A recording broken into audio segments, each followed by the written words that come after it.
it's just, yeah, it's super rich stuff, this Mhm. stuff. Yeah, for sure.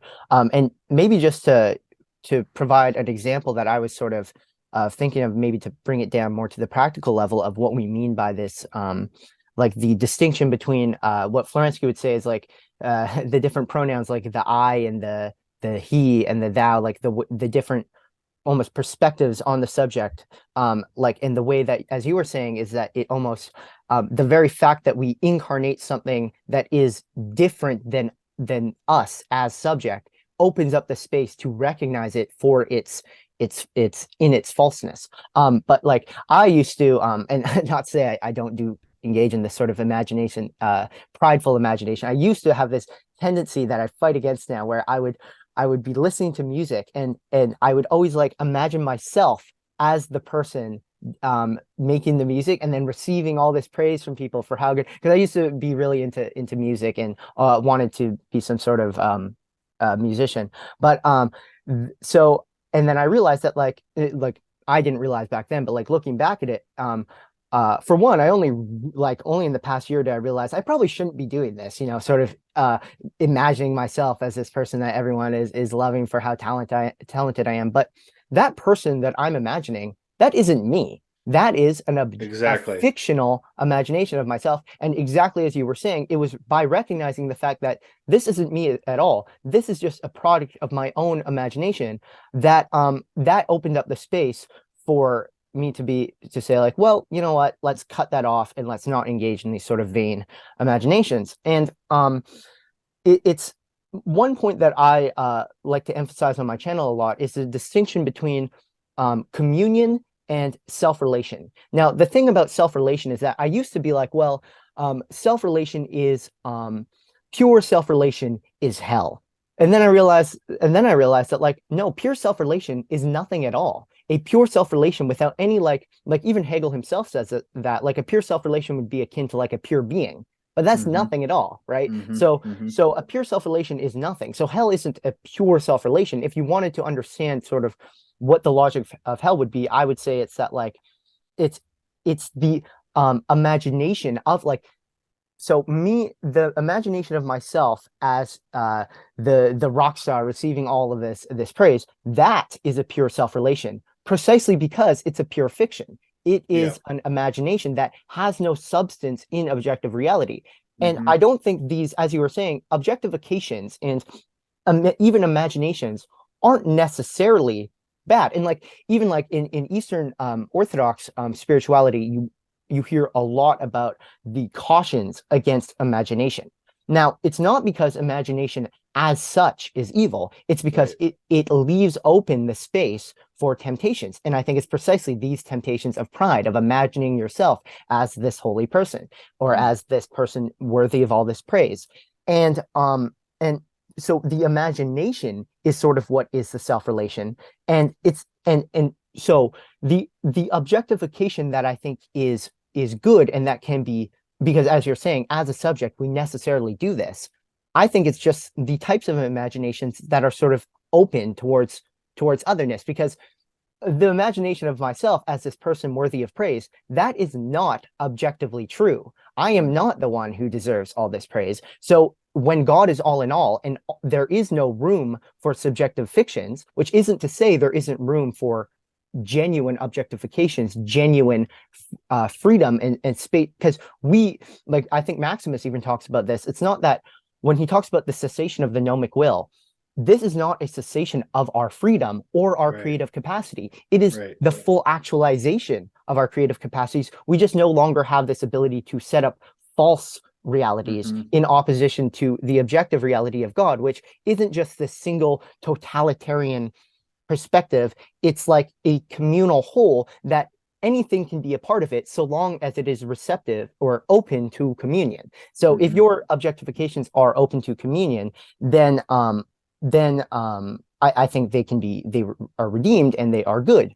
And the Hmm. last point I'll make, which relates exactly to what you're saying, and I just realized, in so what you were talking about with how the distance between the imagination and the subject qua subject is what leaves open the space for the recognition of the falsehood of the imagination. Um, Zizek in his debates with the object-oriented ontologists, they and his approach to the question of the transcendental correlation. So I'm sure you're sort of familiar with Quentin Meillassoux and the correlationism problem, how there are different sort of horizons of our reality. And I think this is the fundamental philosophical problem since Kant is how do we get outside of, for example, the transcendental circle of the subject, or outside of language, which was the more popular problem of 20th century philosophy? How do we get outside of these transcendental correlations to see the truth as the truth, as it objectively is? Now, Zizek's solution is unique because what he says is that the solution is not to try and step outside of the transcendental correlation, but to see how imminent to the transcendental so imminent to, for example, the subject's horizon, there is the subject as the subject who can never be included within the transcendental correlation. Your interview with on the Transfigure channel, you made this great point. I can't believe I've never come across it before, about how when you are talking about the person, you can, whenever you describe the person, it's always a generalization. So you're missing what the person is. And this is exactly what Zizek says. Whenever the subject has sort of its representation of reality, but like it's like the subject as such obviously can't be included within the representation, because this would be like jumping on your own shoulders, or like an eyeball somehow gazing at itself. So it's precisely you as your objective self, as the image of God. You are what cannot be included within any sort of imagination, within any sort of transcendental correlation. And that is the real. That is how we get outside, for Zizek, how we get outside of the transcendental correlation. So I think that's exactly like what you were saying, with the distance that is created between the imagination and the subject as such. Yeah, no, that's excellent. I think so. So what can happen? This is a point that I think in his own way Maximus makes, but certainly Hegel makes, and other writers, and I think Zizek probably does as well. I mean, Hegel does this actually, right? Why does he do it? It's in the preface of the Phenomena. I don't know. It doesn't matter. But you can objectify the subject, like as such, right? So this is the kind of thing, like it's so much about. There's two things about objectification, at least two, that are so slippery and make it so difficult, and you have to think through so carefully. One is that you can sort of, obviously we've been talking about the simple mistake, the simple error of identifying yourself with the objectifications you generate, true or false, or a mixture. But then the second one, and this is where I think the focus on Christ and the incarnation is the center of all of it, really comes through. The second one is that you can objectify non-objectification. which is the thing about objects, is that they only are perceptible and intelligible precisely in their relation and distinction and opposition to other objects, right? Yeah. Which means that you can objectify the very notion of objectivity and subjectivity, and then play them off as if they're objects, etc., and so forth, right?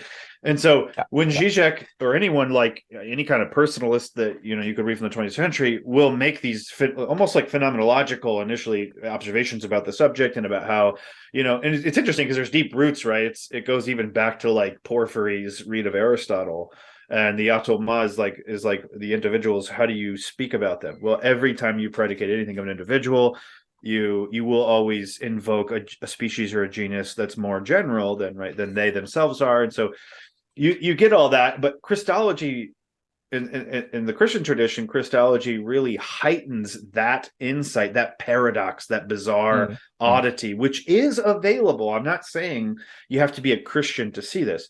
In fact, you can just think about yourself. You can think about it really seriously and carefully think about how you know other people, intersubjective knowledge. There's whole sorts of fields about this. Participatory knowledge is sort of making a comeback. Yeah.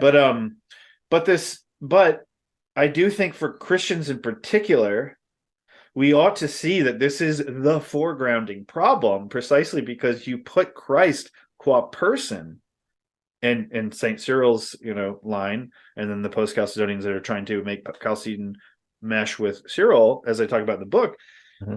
You foreground that is not just it's the subject of Christ who is the subject of the gospel, but he's also the only oneness, the only identity that the two natures of Christ achieve and actually share.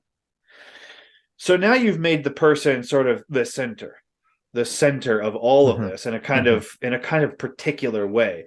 Anyway, all that to say is that the temptation might be to kind of go and say, objectification. That can be so beguiling, so tempting. We can easily misunderstand it and misrelate to it. But then the thing you could do, and this is sometimes I think other people kind of go this way, and they'll even appeal to like earlier patristic tradition or talk about how Origen said, you should pray with your eyes closed and you shouldn't have images, and just the whole iconoclast controversy gets at some of this in a different way. But you can objectify absence. You can objectify non-objectification, right? As a negation of objectivity, right? Yeah. And so what you can do then is subtly reduce subjects to these sort of indiscrete monads that are always hovering in the peripheries of any actual perception or any actual sort of subjectivity or apprehension or experience of the world. And yet you're sort of furtively, if you're not careful, you're furtively then re-objectifying the whole thing in the name of anti-objectification. And now all of a sudden, really, we're just this sort of, the subject is sort of this slippery, it's almost like a retreat into the unity of apperception. And it's like this sort of, and Hegel makes fun of this sort of like the I, the objective ego and all this. And anyway, I'm sort of all over the place, but it's funny. It's interesting to see like Hegel criticizing that from a philosophical perspective, right. This objectification of the I. But you can go to like Rahner's Trinity book, and he does the same thing in Trinitarian theology, and that's kind of where a lot of this is going, right? Is what it means truly to be a person. That negative kind of perception we have of the self as unity of apperception, as that which is always more determinate than any predication or perception. That the question now is, how do we interpret that negativity? Right. And which is to say, how are we going to, because you really don't have a choice, at least it seems, how are you going to imagine the self now? Is it always the retreating horizon? Is it sort of like a black hole that's sort of, and I think what you do in Christian theology is you see the Trinity is itself perfect and infinite personhood as the three in one. And so instead of retreating to like a pure existentialism, where you're like, well, basically we're just sort of all free and existence before essence, and we're making ourselves, and that's just it. What you really come to see, and this is where I think the crucial theme of love, and a lot of interesting writers comes in, including Maximus, but even Hegel, right, the fragment on love, I think is critical at this point, where what you've noticed about the subject is that the subject isn't accessible except through love. That's not knowledge. 1 Corinthians 13, in fact, says it's the height of all knowledge, and that's the way it's depicted our total union with God. And so that's the kind of Trinitarian, another sort of Christian sort of mystical impulse to come in and say, actually, all these, what we really need to do is not subjectify objects and not objectify the subject, but instead we need to realize that love itself is the total synthesis in preserving distinction, but also uniting it in a way that, is kind of beyond words, yet not beyond knowledge. That's the key point. Yeah, fantastic. One thing I'll just mention is that just because it's relevant to the conversation is I started writing a book. So this is my book, Aphasis, The Impossibility of Subjectivity. And the only reason why I'm bringing it up is because it started off as sort of an apologetic for Žižekian philosophy of subjectivity. And it ended, I began the book as a Žižekian and I ended it as a catechumen in the Orthodox Church. Wow. And my moment of conversion literally was, I read about it in the preface, I was thinking about exactly the issue you were talking about, is how do we understand the subject? And I had never really looked too much into Christianity, but the idea of the Trinity came to my mind, and it just and that was my moment. It was like pure grace because I barely knew anything about Christianity. And so in the book, I came to the conclusion when it comes to the subject that there are three fundamental impossibilities of subjectivity. The first I call the impossibility of self-knowledge, and it has to do with this inability to sort of jump on your own shoulders and see yourself as an object. The second is based on Zizek's writings, the impossibility of intersubjectivity, the fact that if we're understanding the subject as, to use Zizek's language, this self-relating negativity, that you can't truly recognize if you're this absolute singularity. There is, outside of a Trinitarian ontology, how can there be multiple absolute singularities? Yes, exactly. So Right. you always sort of need to, for Zizek, he actually talks about, excuse my language, but it's pretty funny.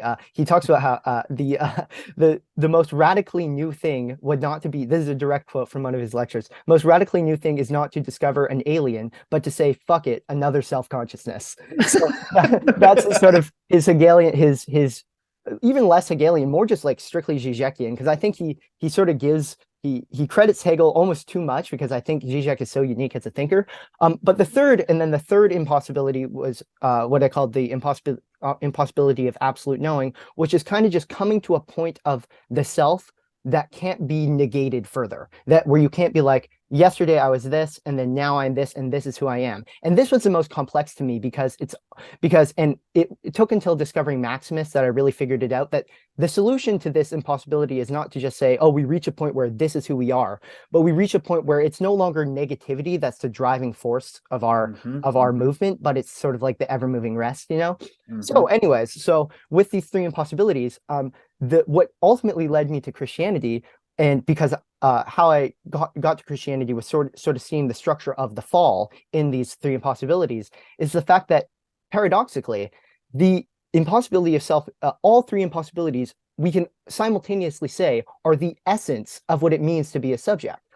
The impossibility of self-knowledge, we say that a subject is the self-conscious being. Impossibility of intersubjectivity, the subject is able to know others. And then the impossibility of absolute knowing, or like kind of reaching a state which this is who you are, well, a subject is an identity over time.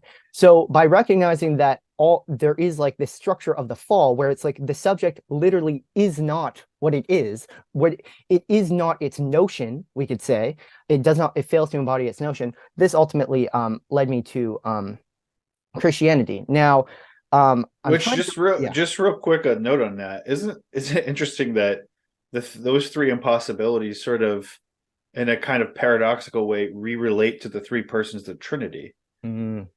Because the Father doesn't know himself except in the Son. Right. Exactly. The Son knows himself only as begotten of the Father, right, and in the Spirit, right? So there's intersubjectivity in the three, and then the perfection of absolute knowing, that is to say absolute self-knowing, that is also to say absolute intersubjective knowing, is the Spirit. Right. Exactly. Wow. I'd never made that connection. Yeah, that's brilliant. And it reminded me of where I was actually going. It wasn't just a rant about myself. I was trying to make a point about what you're saying is I never encountered that formulation of the Trinity until I read Demetrius Staniloi, because I'm sure others talk about it, but I read Staniloi, who actually I'm so indebted to. Actually, I probably should have raised my camera. I have a picture of him always there he above is, me. He talks about how the Father, if he was just a Unitarian God, he would fall into the exact same like what I call the impossibility of self-knowledge. Yes, it's like he can't know himself but he can know himself precisely because he is, like, you get into this problem where you have the Father here, and how does he self-relate? Well, he does so in the Son. He sees himself in the Son, and then he brings in, it's more complex with the third. It's like, and I think this is like almost like relating to the structure of reality. We are sort of like I think it'll be as easy to explain why the Father needs the Son when we're as easy to explain why we need the Spirit as it is easy to explain why we need the Son in the eschaton, you know. But now we're sort of in that period where we're figuring it out. But yeah, no, that's a great point. Like the Trinity. That's also a really interesting. I had never thought of that before, but now that you're speaking about this, there's kind of an old question that goes back to the patristic era, and the Latin medievals especially were concerned with it and had different answers, but kind of like, why three? Why stop at three persons? And actually today I'm noticing that there's a sort of resurgence of that same kind of sentiment of, like a henodology, a sort of henological Neoplatonism is coming back, sometimes issuing in a kind of a revival of like a polytheistic metaphysics. But it kind of, what you're saying though kind of helps, I think, clarify, at least from the Christian perspective, why it would be three, is because the three are determinant of what it means to be person at all. Mm-hmm. And if you just simply infinitely multiplied the monads, or the henads, I suppose I should say, into sort of like themselves kind of the beginning and end of absolute points, like what you were saying earlier, Mm-hmm. even if they are related and even if they have generative powers or emanative powers, it's hard to see how that's something like a determinate and successful self-knowing Right. at the very highest level of reality, rather than just a kind of bad infinity. Mm-hmm. Right. And so that's just something I wanted it just came to mind while you were talking about. That's really interesting. I'm gonna have to pick up your book, because I was actually, it was funny because I was like looking at it, I was like trying to read the title, and I didn't know that was yours.